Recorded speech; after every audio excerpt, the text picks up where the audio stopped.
Ngayon naman, sasagot tayo ng mga question na related sa oil o engine oil. Hello mga paps, I'm Kuya Shane at yun, meron ako na accumulate na mga question na related sa oil. Actually, diniscuss ko ng maraming beses na yata yung mga oil pero until now, marami pa rin nagtatanong. At yung unang question natin is, kailan ba dapat pinapalitan ang engine oil? Okay, ganito yan.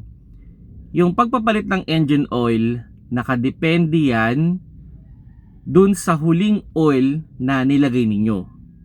So, paulit-ulit ko sinasabi, kung mineral, ideal yan every 5,000 kilometers or 3 months. Kung semi-synthetic naman yan, good yan around 7 to 6,000 kilometers or 4 to 5 months. Then, kung polysynthetic naman yan, that's good for 10,000 kilometers or every 6 months. Pero ito yung suggestion ko sa inyo, maging mas mahigpit kayo sa kilometers than sa months.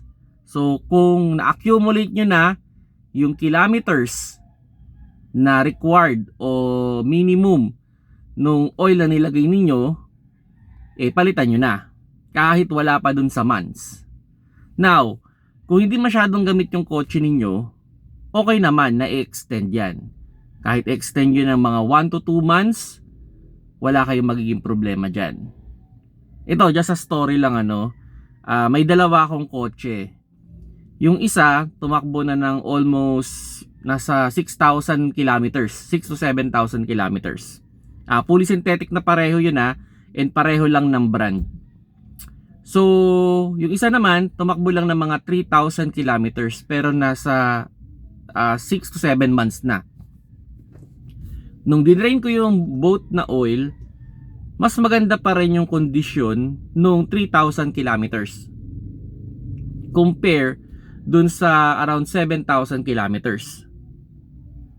So, ganun mga paps yung idea, Kumbaga, mas maging mahigpit tayo sa kilometers than sa months.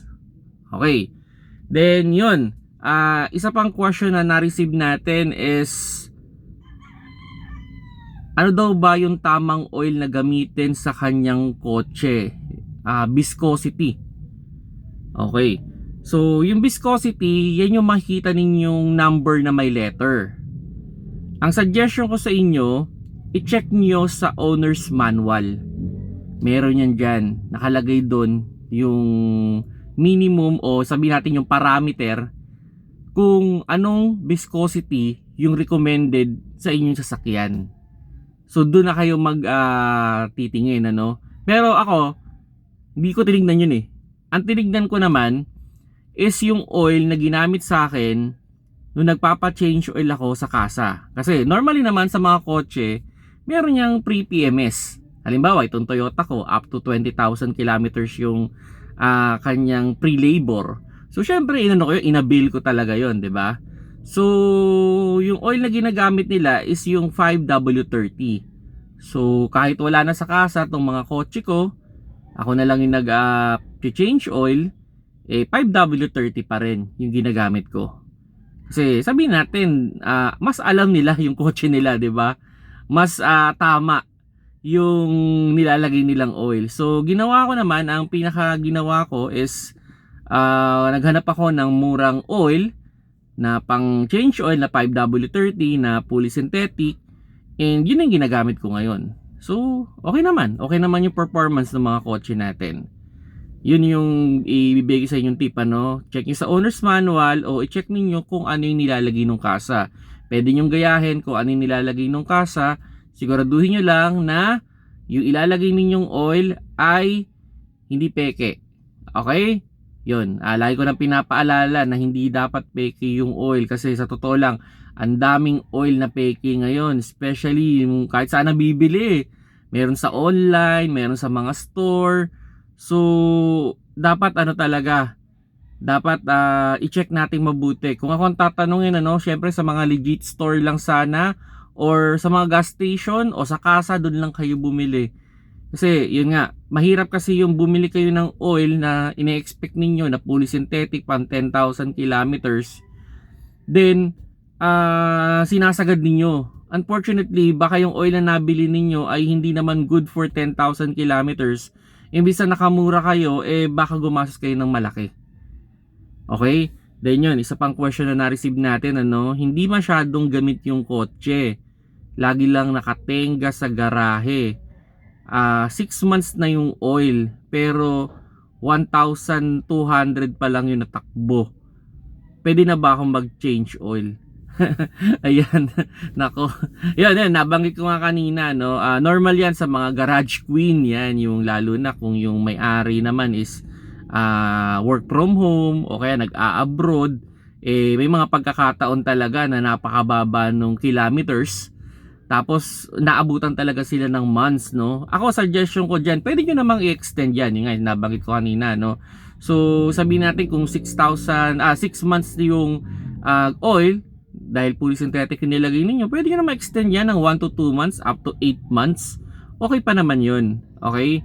Pero required pa rin kayong mag-change oil talaga. Ako, suggestion ko lang, wag niyo paaabutin naman ng 1 taon yung oil sa loob ng inyong engine. Kawawa naman yung makina ninyo. Baka yung tinitipid-tipid ninyo, pag pinagastos kayo niyan dahil nag-accumulate ng oil sludge yan, sadly, mas malaki yung gagastusin ninyo. At syempre, ako, para sa akin, pag nabuksan na kasi yung makina, there's no guaranteed na magiging mas maayos na yan, So, kumbaga, you will take the risk, So it's better na alagaan na lang natin at wag na tayong umabot dun sa point na sabihin na nating magpapagawa pa tayo, kung kaya lang naman nating i-maintenance ng i-maintenance. Kaya kung sakali man na naabutan na kayo ng months, kahit mababa pa yung kilometro ninyo, ipa-change oil nyo na para siguradong magtatagal yung makina ninyo. Actually, may mga pagkakataon na hindi oil yung problema, Pwede rin kasi yung filter, yung oil filter, yun yung maging problema. Through time kasi, nag-deteriorate din yung papel nun. So, pwedeng mag-clog kasi yun. Kumbaga, tumigas, magbara. So, eventually, hindi rin makaka-flow ng maayos yung oil sa loob ng engine. So, pwedeng masira yung inyong makina. And yun, last question na related sa oil. And ang question nyo sa atin is, mineral yung nilagay ko, pwede ko bang i-convert to fully synthetic? Yes, pwede yun. Walang problema yan mga paps, yung magpalit kayo kung from mineral to fully synthetic going to mineral. Ang suggestion ko lang sa inyo, sundin ninyo yung recommended na viscosity and palitan ninyo dun sa ideal na months or kilometers ng oil na nilagay ninyo. Actually, pwede nga yan kahit buwan, kabi natin kada change oil iba-iba, pwede nga yun, mineral, fully synthetic, walang problema yun. Pares namang oil yan, except yung inyong sasakyan nire-required yung ganitong klase ng oil, so kailangan nyo sundin. Pero sa mga ordinary car o yung common car, okay lang yan, wala namang problema kung gusto nyo magpalit-palit. Basta sundin nyo lang yung recommended na viscosity, palitan nyo siya doon sa tamang interval, wala kayong magiging problema dyan. Kasi ako personally, ganun din ginawa ko dati sa mga una kong kotse. Minsan naka-mineral ako, afterward, pag ayaw ko mag-change oil ng mga, sabihin na natin ng mga 3 months, so magpupuli synthetic ako, then ibabalik ko na naman sa mineral. So, wala naman naging problema, okay lang. Basta palitan nyo sa recommended na interval. Okay? So yun mga paps, kayo, ano yung standard ninyo sa oil? Kailan ba kayo nagpapalit ng oil? O ilang months bago kayo magpalit ng oil?